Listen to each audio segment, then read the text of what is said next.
Yet again, it's a brand new week, which means it's time for the Frontrunner Football Podcast. And dare I say, we'll be able to talk about some new things, but I don't know. The saga continues. And to help me unpack it, as per usual, I have John T. Mark and Mazola Molefe joining me. And of course, you, who we appreciate for sticking with us throughout this quarantine lifestyle, as we try and figure out what will happen to South African football as far as the Premier Soccer League and the ones beneath it coming to completion as far as the season that's still yet to be decided. So obviously, I guess the biggest thing is we know that SAFA have said from August, they don't mind football may resume. Whilst the league were very, very eager to kind of have the 18th of this month be when they go back. They've been told a new date, but in a sense, aren't as vocal about this new date, John T. I mean, we heard the circulars going around with the 18th. Now that they've been given a new date, I've not heard anyone from the professional league kind of come out and say, cool, 1st of August, we're there. No, my case. Look, from what I can ascertain, and similar to what the City Press wrote on Sunday, what I ascertained today, they've been talking, the PSL, to stakeholders about the possibility of now cancelling the season. Whether this is a knee-jerk reaction to SAFA blocking their attempts to start the season last weekend when we were supposed to have the Nedbank Cup semi-finals, if everything went to plan, I don't know. But I mean, they're very adamant that they needed 6 weeks. They seem to be very adamant that they've told FIFA they want to finish the season by the end of August, and in that case, the season needed to start last weekend. So, my understanding is they've been talking now to stakeholders, including the sponsors, about cancelling the season, making it null and void. And there's a BOG meeting this week. Wednesday was the day given to me when they're going to discuss this further. So at the moment, that's where it stands. They don't seem to be committed, like you say, to the August 1st date. That doesn't seem to be a date that is, they've certainly not publicly come out, like you say, and said we're going to start that. SAFA, I have my doubts about SAFA's authenticity in terms of that date as well. What do you mean? They've been stalling, they've been stalling all the time, and whatever anyone tells you about, there never being a problem between SAFA and the PSL, there's clearly a problem, a big one, between the league and the National Association. I'm not going to walk around kidding myself here. It's clear. There's a rift. The PSL wanted to start. They're very upset that they didn't start. The referees, SAFA have said that the referees was one of the problems. So the referee, they say, can be ready by the August, but they're not. There were several. My understanding is, after speaking to the CEO of SAFA, is that it wasn't the only problem. There were compliance issues. They've been very. They've seemed to stress this thing that Michael Murphy was appointed. Excuse me, the PSL's compliance officer, but then the SAFA had their own compliance officers, and they weren't. And there seems to be a lot of red tape that seems to be being put up here. And now the compliance officers have to meet and decide between them. And then there's also some difference in opinion, it seems, over the government, because the government Ivan Ngcongca, I think, said in his press conference that they got a letter on the 23rd of June from the government saying, as far as he's concerned, they can go ahead, provided they stick to the protocol that, they put the Joint Liaison Task Force put in their report to government. So it seems like the PSL feel like they can start. SAFA are not as keen on it, and they have released statements, like their latest statement saying we do want football to start, we're not against football starting, but they seem, on the other hand, their actions seem to be putting as many obstacles in place as possible to the season start. And it hasn't started, so that's the reality. And my understanding, as I said at the beginning of this, is that the PSL are talking to their sponsors and stakeholders about now cancelling the season. It seems rather tactical, Mazola, in the sense that, you have a SAFA who is saying, sure, by all means, go ahead. But you got to run everything past our compliance guys. And if they're not happy, then nothing's going to happen. And it seems like it's almost as if now there's a hesitation from the league to go full throttle because maybe, just maybe, the compliance guys might not like what they find out with these reports.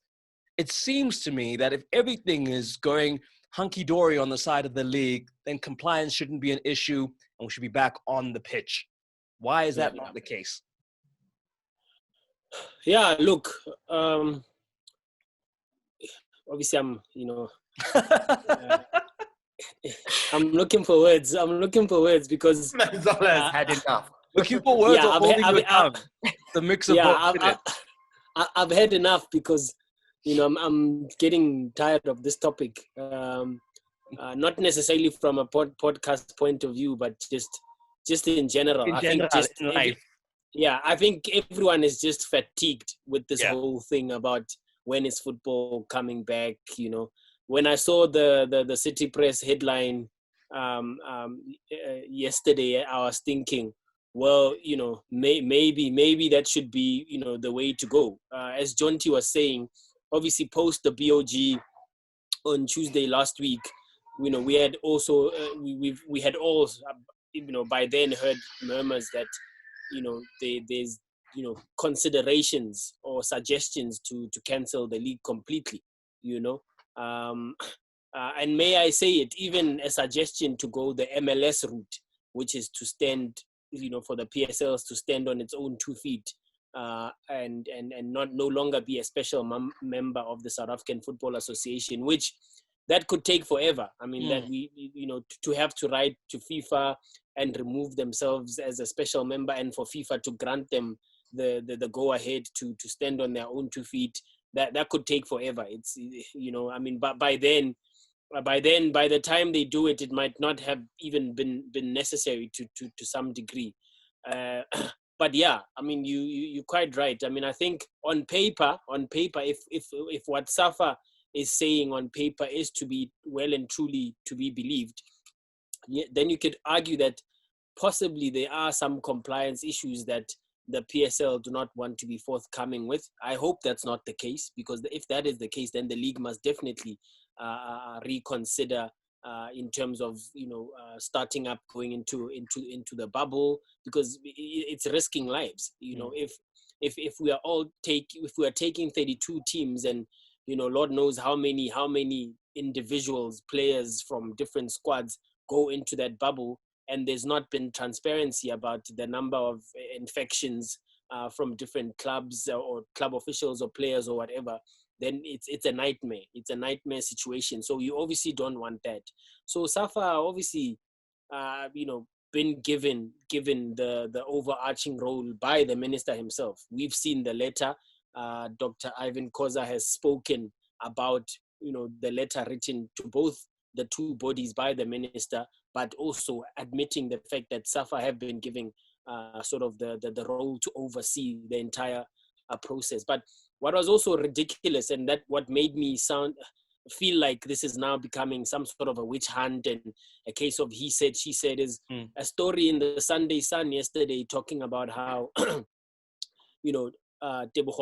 interview with SAFA CEO Tebogo Motlanthe, talking about how, the PSL or SAFA rather were blamed for the Ellis Park disaster in some years ago. And I'm thinking, what is this? Because I've seen that report. I've seen the final report, and there's no way where SAFA are being blamed for the Ellis Park disaster. So I'm not sure where maybe I need an updated version of that report from the advocate who presided over that hearing and that case with regards to the lost lives at Ellis Park between Kaizer Chiefs and Orlando Pirates. Maybe the one I've seen, it needs an update, and Tebogo probably has one that's fresh, that's got SAFA blamed for Ellis Park disaster in it. I'd love to see it.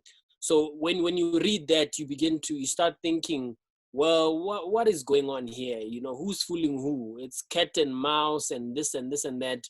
So if these two bodies can't work together for the benefit of our football to come back, because for me, this is an issue now saying I was saying to a colleague also that this is also beyond just the balance of the 2019-2020 season. It's looking into the new season as well. If they can't work together to find a way to have the league restart, then even the 2020-21 season will not kick off, because it has to happen as soon as the balance of the current one finishes. So you're talking sometime in September, because FIFA is also waiting for SAFA to let them know when they want the the period for the transfer window. And we know that the transfer window can only really last up to 12 weeks, not more than that. So we've seen in different parts of the world where the leagues have either resumed and are now coming to a finish or wrapping up. We've seen that FIFA have said, okay, Scotland, England, Spain, Italy, whatever, you can have between September up until the end of October, or you could have now from as early as you wrap up the season sometime in July up until the 5th of October. That gives you about plus or minus 10 to 12 weeks. And in South Africa, we would need, talking about that, the season possibly has to start sometime in September and have a transfer window that's open for another 10 to 12 weeks or so. But if they can't come together on that, then we are defeated, because you also have the CAF Champions League situation as well. Savja had an interview, a Zoom press conference with one of the officials at CAF, who was talking about how they're waiting for their member associations to either recommend clubs that will go into the new roster of the CAF Champions League, or wait for them to wrap up their seasons so that they can know who's number one, who's number two, who's number three going into CAF Confed, who's won the Nedbank Cup going into CAF Confed. But if the league can't wrap up, that means SAFA is going to have to put forward the names of the four clubs that are going to go into those CAF Champions League and CAF Confed Cup sports. So there's a lot at stake here for SAFA as well, because with this back and forth, the war that's happening at the moment, you'll have a situation where clubs outside the FIFA calendar will no longer give the South African Football Association players. And obviously, if you were to go that MLS route, which is a long stretch, I must say, you'll have a situation where clubs are no longer obliged per se to give. There'd have to be an agreement in place for clubs to release players to the federation for national team call-ups. So it's just all complicated, and it's not, as I said, Kamza, for me, it's not just about the balance of the current season. It's the future of football in general going forward. If these two federations or bodies can't work together, then the industry, I agree with John Committees, as he might be speaking as a club boss because he knows that grants are at stake, a lot is at stake, but in general, the football will collapse. That's the thing. You speak about the future, and John T, this seems like a bit of a missed opportunity that, going into the bubble, doing things that way was all, in a sense, a pilot program, because we don't know what the future holds, right? In terms of being able to get this, back to normal as quickly as possible. So as much as we don't know what next season's conditions are going to be, if they don't change as far as us still living with the COVID, this would have been a good opportunity for us to see if these systems work, what it means doing them long term, and of course into a new season where, of course, maybe you might break out of the bubble, but you still have to keep those health and safety standards. Well, yeah, and obviously you've got precedents where it is working. So if you follow those precedents, which is what I believe the PSL are trying to do, it should work. You've got the English season that's nearly finished, the Spanish season that's finished, the Bundesliga is finished, Serie A also nearly finished. So those leagues have successfully implemented a structure whereby a league can finish in a bubble. And I think this was a bit more detailed in terms of having it in one place, but I think it was possible. It is possible to do in extremely difficult circumstances with empathy for everyone involved. But what I would stress, and listening to Mazzola speak, it came up for me as well, is that, if you had the association and the league, and this has been put to me as well by other people, but if you had the association and the league in unison, as SAFA sometimes claim they are, you would have a date, a clear date from both parties, not just from SAFA saying first week of August, now the PSL being, and the only other place I can see comparable to this nonsense is not even comparable, but in France there was a slightly similar problem in the fact that the French Federation, I think, announced that the season was over before Ligue 1, by my understanding, were ready to say that, and there was a bit of an issue there. But obviously the government had said there can't be any sport in France until September, full stop, so Ligue 1 was cancelled. But how, they're not getting on. It's like an open secret. There's a lot of bickering that's clearly happening. And off the record, whenever you speak to anyone, from the league, they're not happy with SAFA. So I don't think it's really, it needs to be hidden in that way. But I think that, they need to come together, because if they're not working together, I mean, once government says, and I believe government has said this, as long as you can stick to the BSE, the biologically safe environment, you can go ahead and start the season. Once government has said that, it's up to the league and the National Association to just get on with it, to say, okay, this is the date we're starting, but do it in unison. Because also the PSL maybe can be held slightly accountable. They come out and say we want to start, although they didn't actually do that, it was leaked, to be fair. But just come out with a date and then stick to that date and then play the football. I mean, obviously, what I'm saying, like I'm trying to be devil's advocate here from SAFA's perspective. SAFA have come out and said there's a date, guys. There's a date. What's the hold up now? Well, said you can. You look at it. Whose optics look bad for the PSL? Well, that can look bad for the PSL, but I don't know. At the same time, what is the truth behind FIFA? Are FIFA saying you have to end the season by August 31st? Because that's the way PSL are behaving. In terms of saying 6 weeks or bust. Otherwise, why are they not more flexible? To be honest, if you're going to stick to the protocol that other countries have set, it's a month from starting training to starting playing. And they haven't stuck to that. If they'd started last weekend, it would have been like 2 weeks or something. So they haven't stuck to that. Who's telling the truth here? But it's quite clear. The main point, I think, is that both parties are not working together. There's a clear dissonance. There's a clear problem. The league want to start. SAFA don't want to start, whatever they may say. That's just my opinion, but they don't. They don't want the season to kick off again for whatever reason.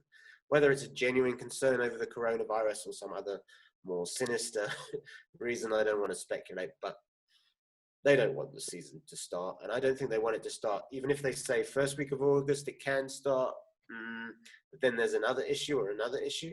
I mean, their CEO, they're saying it can start, and then their CEO is saying, provided this, and this happens. Yes, I mean, they don't know. Those are the guidelines in which you must operate, John T. So I get it. I sympathize with the league, but clearly it's been set out to say, do this, and you can go back to play. What's Will there be more excuses down the line? That's my question. But well, that's the thing. We'll have to wait and see. But as it stands, they've been given an opportunity to go back to play. Mazzola, do we know if that extra 2 weeks has really kind of thrown the cat amongst the pigeons to be finishing in, let's say, mid-September? What does that do? Is there an implication there from the finances, from the sponsors? Is this part of the reason that they can't say, okay, cool, let's go 6 weeks from the 1st of August? Because surely if everything was hunky-dory and can be sorted out in that 6 weeks, you would be excited. But this hesitation seems to me that because we didn't start on the 18th, we can't now start on the 1st. Or that's how the league is acting anyway. Yeah, look, I mean, the chairman of the league said it in his press conference a week ago that he was working it back because obviously we were him and journalists were haggling over the date issue, and he said, the league had always been working it back to say if we start on the 18th of July and we have 6 weeks, we will be finished by the 31st of August. And obviously that's, the 100 plus games plus including the 2 Nedbank Cup matches, matches, which is the the two semi-finals and the final. Kamza, I think the issue here is the fact that clubs have entered into short-term agreements with players from for 2 months, July from the 1st of July to the 31st of August. So what happens now if you go beyond that date? You know what I mean? If you go beyond that date, that means you either have to sign another contract extension for another month for them to be able to get paid at the end of September. And that's more money that clubs are losing out on. I think that is the main issue. Other than the obvious reasons, the delays. Obviously, the league had wanted to conclude the season by the 30th of June, but obviously at the time they did not know what we were dealing with. I mean, even now it's still the fear of the unknown. We are not sure what we're dealing with, but we at least have some sort of medical opinions about how we could go about it with the biological safe environment and all of that. But I think what's at the core of this thing is a money issue. It's whether sponsors will continue to be paying the money, even though they are not getting the mileage that had been promised. You could argue that the broadcast money has already been paid. I'm not sure. I don't have the financials to prove that the money has long been paid from either APSA or Nedbank and what's the other sponsor? Well, Telkom has long been paid and finished. And in fact, the Telkom knockout is not coming back next season. It might come back as a different sponsor, but that sponsor is out of the way now. So I don't know for a fact that whether SuperSport and APSA and Nedbank have paid the monies in advance. I don't know that for a fact. I think if they had, the chairman still has to go back to the stakeholders. That's why they said in the statement that the chairman is going back to the stakeholders to engage them. I think part of the discussion, I think it's a no-brainer. Part of the discussion is whether to cancel the league or not. Yeah. And if they cancel the league, will the sponsor still honor their commitment, or will it be a force majeure where they say, look, we have to cancel the contract because we've not been able to get what was coming our way, and that which has been happening all around the world in terms of contracts not being fulfilled, and companies and whatever. Then making it a case of force majeure. And then on the other side, you have clubs maybe relieved that they get a bit of time, an extra 2 weeks to be able to train. I saw the other day, Coach Peter Musimani at Sundowns was sort of crying about the injuries. I mean, in the time that in the 2 weeks that they've been in Rustenburg, they've suffered 6 injuries, albeit some of them not that serious. But obviously players are struggling because I think the coach said they were targeting the 18th of July, and that is no longer the case. And, they were loading players, and they've now since had issues, injury problems. Some players have had to sit out training sessions and all of that and undergo some sort of rehabilitation and spend more time in the physio's room than on the actual pitch getting ready. So, look, some clubs will welcome. I know for a fact that some clubs are happy that they at least get 2 more weeks. Right. Although, it's a bit of, it's funny because if you speak to a coach has a different opinion. If you speak to a club owner also has a different opinion about this thing, because the club owner is more worried about whether they'll be able to get the grant, whether they'll still be able to have a club, whether the industry will collapse or not. Yes, the coach is worried about that as well, but the coach also has to think about the well-being of the players and whether the players will be able to survive an overload of back-to-back games as we expect if the season resumes. So, look, I still think it's possible to do it in what's now become a 4-week period instead of a 6-week period, but they may have to either cancel the Glad Africa Championship, or they may have to, I don't know if scrapping the Nedbank Cup is an option, but definitely scrapping definitely scrapping the lower division, it looks like a possibility, if not scrapping the entire season. But that's a bigger problem on its own, because then how are you gonna then restart a new season not having tested this bio bubble? Because also here's another issue: clubs will not, no one's gonna be okay with staying in a bubble for 6 months or 7 months to start a new season. I mean, that's impossible. You can't be staying in hotels for 6 months trying to start up a new season and complete a new season. The bio bubble in 6 weeks made sense because it's just, games over a short span of time. But if you're now going to start a new season for both divisions and try to stretch it over a period of 6 to 9 months, you can't do it in that bio bubble state because, it's complicated. I don't know how they're going to do it, but what I know for a fact is that SAFA and the PSL have to work hand in hand. Yeah, hence I said, I mean, it was important to kind of trial it out with this BSC and kind of pick the parts that are going to work long term as we go into a new season, as obviously the BSCs, just to kind of wrap this one up. But like you say, it's not feasible to do that over the course of a whole entire season, to have people living in a bubble. Okay, I guess, we're going to wait for the league to kind of, have another BOG meeting and put their heads together. And then I guess we'll hear in the end what they kind of, finalize in terms of their decision making. But time would seem to be running out and options along with it. Okay, that's it. We're going to draw a line under that for now, park it until we know clearer from the powers that be. Let's speak about a strange story, because is he coming or is he going? I mean, what's the deal here with Anele Ngcongca? I was on Twitter earlier. Club in Belgium kind of come out and say they've signed him up. He's on his way. Do a little profile post, saying that the man has been secured, Mazola. But there's also a sense that he's still a Sundowns player. So who's fooling who? Another age-old expression on this show. Yeah, so that's a bit of a strange situation there, because look, Anele himself has in the past been publicly confirmed that even though Sundowns never confirmed it, but the player has in the past confirmed it publicly that he's got one more year at Mamelodi Sundowns, and I think so has his agent.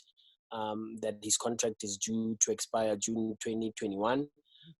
So that's the story there to begin with. That's where for me it starts, that Anele has a contract. And of course, if he were, because some people were saying, when I was questioning the story and the announcement from this second division team in Belgium, people were saying, well, they could have just easily bought him out. And I said, well, sure, they could have bought him out, but the agent has rubbished the story. He said it's complete nonsense. Also, the club has not really responded to phone calls. I've tried calling the club, but what I've just sort of been told off the record is that the club is waiting for the agent to clarify the misunderstanding or whatever is happening. Because my theory here is also, you could have a situation where there was a proposal for Anele to sign an extension to his contract, but maybe he never signed it, because I wouldn't understand what kind of fly-by-night club in Belgium would announce that a player as big and as revered as Anele is in Belgium would make the mistake of announcing that he's moving back to Belgium and joining them without having gone it the proper way. I mean, if Anele, for instance, maybe told them that he's a free agent and agreed to sign a contract, then they are well within their rights to announce that the player has joined them and on a free, and is starting when the new season kicks off. He'll be back in Belgium, where he spent about 10 plus years at Genk. So we are still waiting for the agent to clarify, because I think it was just a brief, very quick statement earlier in the morning to just rubbish the story, but there was nothing further than that. And the club has also not said anything about that. They've not, well, not officially anyway. They've not officially said anything about that, which leads to confusion, because just over the weekend, there were pictures of Anele in camp. So he is in camp with Mamelodi Sundowns. So, if he was leaving, that you would think that the club would know. And the club would know, and he wouldn't be in camp if he's on his way back to Belgium to start a new chapter to what is, to be fair, a career that probably has maybe another 3 years in it for him. Yeah, I guess maybe, Jonty, that could be part of it where, do you take an option of a year, or do you go somewhere where you might get given 2 or 3? In this instance, I'm looking on Transfer Market. Today is the day that he has become a KSV player. It's updated on the site as such until 2022. So it would seem that, I don't know, which is, I guess part of also my question is, here's a player playing for the top team in South Africa at the moment anyway, up until we decide the season, the current incumbent champs, opting to go to the second division in Belgium. It's a strange decision. I get it. He's played half the games for Sundowns. He's made 13 appearances for them this season, but it's not wrapped up. There's still Africa. There's still so many things he could play for. It's a bit of a strange decision from a player in his twilight to kind of wrap it up in the second division instead of trying to win more trophies with Sundowns, no? Your mic is on mute. I guess so, unless he's made a decision unless he's just made a decision that he wants to go play in Belgium. He's been there before. Maybe, he obviously enjoyed his spell at Genk. Maybe it's a chance of another payday.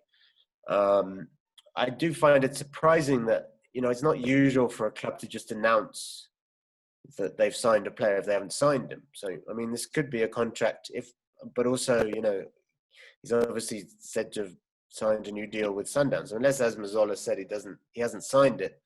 This is one of those ones that could end up in a sort of FIFA tribunal at some point. One would think if Sundowns decide, they don't agree, or if, this is proven, if he does have a contract with the Belgian club, who say he does, and I presume have no reason to say that unless they think he does. So it's an odd one. I guess he could have stayed at Sundowns. He may know more than we do about the potential of the season starting as well. And I'm sure that in Belgium there are, they cancelled the season, but there are guarantees over when next season will begin, certainly in Belgium. So maybe he feels like there's a better chance for him to go and get game time and finish off his career there than there is at Sundowns, with everything so up in the air about when the season's going to finish here and when it's going to start again. So he might have just feel like he's going to a more surefire place for him to play. Belgian second division. It's not the highest standard of football, I wouldn't say. Percy Tau did well there. He won Player of the Season in one season, but I don't know. Maybe he just wants to go and be in a league where he knows when it's starting. That's just a speculation. Look, can I add to this conversation and say, just a few weeks ago, I was reading an interview our colleague Daniel Ngcongca did with Anele, just talking about just football in general. And one of the questions he asked him was about his retirement plans. And Anele, was pretty open about information, and he said, as things stand, he saved about 23 million rands. That's in a fund that was kept by Genk while he was in Belgium. And he did say that there's been talk of possibly him going back to Belgium at some stage in some capacity. He didn't say as a player. All of us assumed at the time maybe he was talking about going back in some other capacity because he'd played for Genk for so long, and he was playing there where guys like Kevin De Bruyne were still pretty much kids. You know what I mean? So Anele, like I said earlier when we started the show, that Anele is well respected in Belgium. So I would not be surprised if he went back, but the manner in which the announcement has come about, when all we've known is that Anele has one more year at Sundowns, and in fact, there were also indications that he'd been in talks with Sundowns to add another year, which would then, funny enough, would take him to 2022. So maybe this club came and said, well, you are still in talks. We are offering you a contract until 2022. And chances are they'll pay him more or less the same amount of money, and he could potentially be earning more or less around the same amount of money, if not more, and still be able to contribute to his 23 million that's already in a retirement fund, which he said he will have access to it when he retires, or when he turns 35 and has stopped playing by the time he turns 35. So look, for me, it kind of all adds up why Anele would go back. I think the issue here is why has Sundowns been caught with their pants down with regards to a player that's, as we speak, I believe still in camp, because there were pictures over the weekend of him in camp. So why would he have gone to camp in Rustenburg when he's signed a new deal with a Belgian club? Unless there was some agreement to continue if the season resumes, and he would leave at the end of August. But even then, that's a bit confusing, because I think the club would have either said something or the agent would have said something. But what's confusing here is the agent has come out and denied the whole thing and called it nonsense. Okay, that's why I guess on Transfer Market, when you look at player agent, it says not clarified. So who knows? He might not have a job for not knowing what's going on at the moment with his client's career. Okay, let's move on to another player, and that is, of course, Percy Tau. He's also now in the news as far as another loan spell is concerned, and this time it just means, it looks like Anderlecht are the club that have come calling. And I guess, it's just tricky, because as much as, we've all wanted him to play on the top stages, Jonty, it seems like obviously his parent club are just going to be farming him out. And we may not ever see him playing football in England. But as far as his development is concerned, can't be a bad thing, kind of, learning your trade from various clubs under various coaches, various systems. But, obviously with the plan to kind of settle somewhere. What do we make of this, I guess, merry-go-round that he's been on as far as transfers and loans are concerned?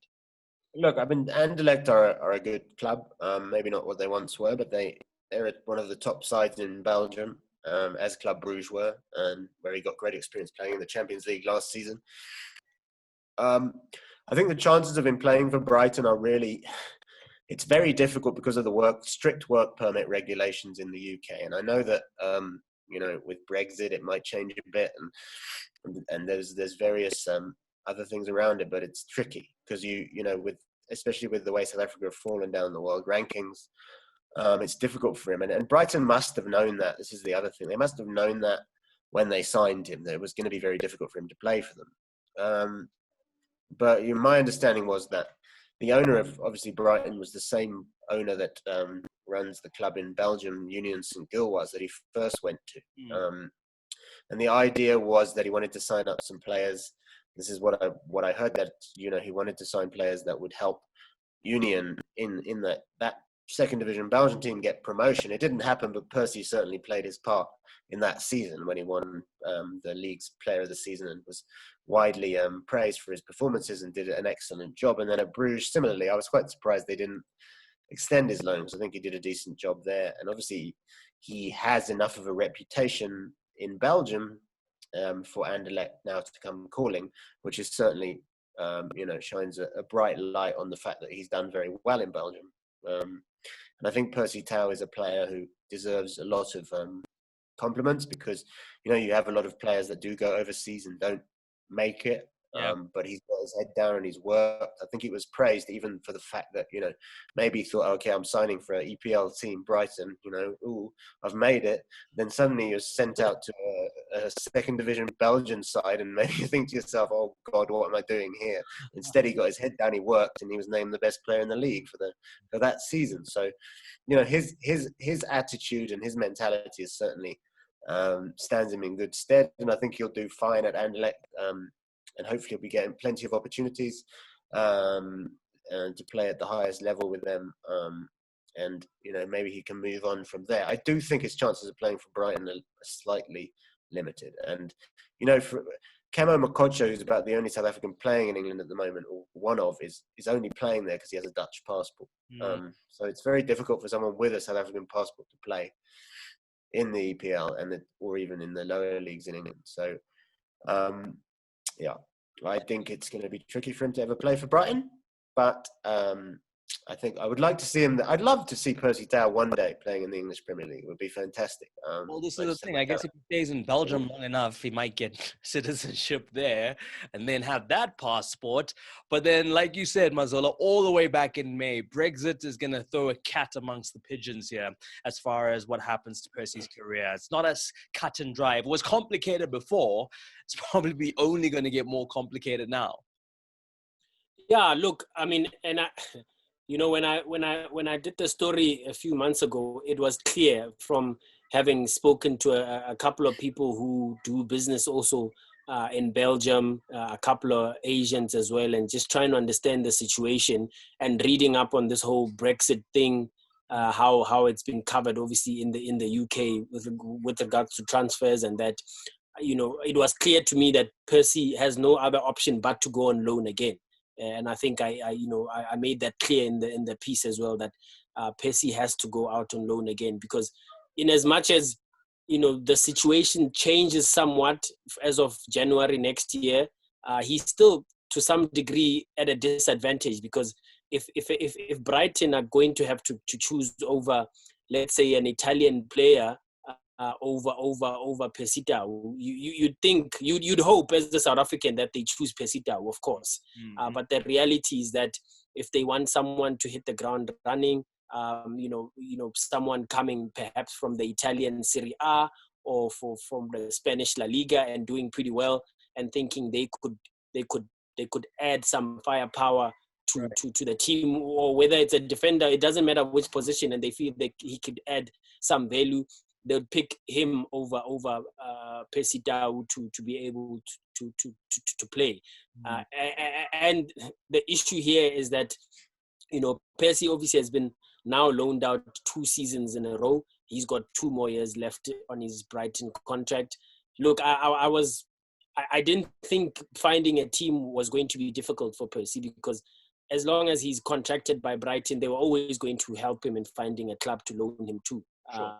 That was never really an issue of whether he would, have to, because someone was asking, could we see Percy Tau coming back to South Africa? No, I don't think that was ever an option. If you contracted by Brighton, you bet that they will help you to try find the club in Europe to keep you there. My concern, however, is that if in the next couple of months or in the season loan that he spends at Anderlecht, as we expect, if he does not prove yet again, and to be honest, I honestly thought, like Jonty, that he did pretty well at Club Brugge, and he could have, been good enough to go back and play for Brighton. But the issue, as we know, it's the work permit. It's not.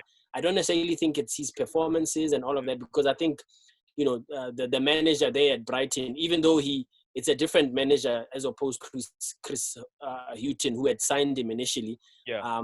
I think the manager Potter would have loved to possibly have a look at him to see what he can offer for the team. And having seen Brighton since post lockdown, now battling relegation, you could and maybe I'm being biased a little bit as a South African, but you could see Percy playing a role and being one of the players that can come in and make a difference. But be that as it may, he can't because of work permit issues. So I, unfortunately, and I wish I didn't have to say this, I see a situation where Brighton probably sell him permanently in the last year of his contract, because it's difficult to see how he beats this whole work permit conundrum and be able to sign for Brighton. And I think perhaps even when they signed him from Mamelodi Sundowns, the idea was always to kind of see whether what player he would develop into, and maybe sell him off as an asset as well to recuperate the money that they paid for him, which in Euro terms, perhaps not a lot, but in South African terms, obviously a chunk of money, around 50 million for Percy Taou's signature from Mamelodi Sundowns. So unfortunately, I wish I didn't have to say this, but look, I see a situation where Brighton, at the end of the upcoming season, probably trying to do a permanent deal for him to finally settle somewhere else. Because you are going to have a situation where Percy, it seems like, will be loaned out for the remainder of the entire spell of the entire duration of his Brighton contract, as is the case now. He's been loaned out. He will be loaned out for a third successive season. To be a South African player. I mean, who's at whose feet do you lay this one, John T? I mean, it's I think for Tau it's a good experience. I think it's a good move for him to go to Anderlecht. I don't think, as I said before, that Brighton could possibly have signed Percy Tau thinking he was ever going to play for Brighton, because they must know the work permit regulations in the UK. Yeah. I don't think they could sign him thinking, oh, he's going to play for us. I mean, maybe if he'd done exceptionally well, I know you can get like permits for exceptional talent. You have to prove somehow in a court that they are better than, what you've got. It's tricky. It's very difficult. So I think it was all a plan. And I don't think it's a bad thing for Tau. I just want to play in the Champions League against Real Madrid with Club Brugge. I mean, what an experience for him. He did well. He's got to play. He's won a title he won the league title with Club Brugge. Sorry, the season got postponed, but he was given the title. So good for him. And he's getting a move to Anderlecht. He's clearly highly regarded in Belgium. You don't play for Club Brugge and Anderlecht if you're not highly regarded in Belgium. Maybe it'll get him a move somewhere else in Europe. Maybe Brighton have that in mind in terms of, I think, like Mazzola says, if there's no chance of him getting a permit, then you've got to kind of look at selling him on. And in the last year of his contract, they might, if he does well at Anderlecht could buy him. If he does well at Anderlecht and another club in a bigger league, maybe a French league or a Spanish league come in for him, then great for him and he can move on. Because I just think that it's too difficult for him to play in the Premier League. He's not quite. It's just the work permit regulations. They're not good there. So let Tau have a brilliant season in Belgium and let him maybe sign for a La Liga team next season. Let's hope. Let's see what happens. We wish him the best of luck. And of course, we'll be watching this one closely as far as Anele Ngcongca is concerned, as to whether we hear anything from Mamelodi Sundowns on that front, as to the status of the player. But before I wrap up the show, just very quickly, I guess, we just want to extend our heartfelt condolences to the family of Anele Ngcongca, who passed, the Xhosa commentator for rugby. Sadly, gone way too soon, but rest in peace to him. I only bumped into him a couple of times at the building, at Supersport, and he was, very jovial and a happy man. And it's just so sad to start a week with such bad news. So our thoughts are with his family and friends. Rest in peace, Kawunda. On that note, gents, thank you so much. I'm giving you time to go recuperate before the fatigue of knowing whether the South African football season is going to resume onsets again in a couple of days' time. Hopefully by then, who knows what will happen. Who knows what will happen? I mean, I just want to know what's happening with the clubs, the status of the tests, compliance. Let the truth come out. Let's all, throw the dice and see where they land. I think it's about time. The public deserves it. But anyway, thank you to you, John T. Thank you, Mazzola. You can follow them at John T. Mark and at Superjourno on Twitter. I am at Kamumbata. So until we meet again, have yourselves a good couple of days. We'll do this for the second time this week when we reconvene on the Front Runner Football Podcast.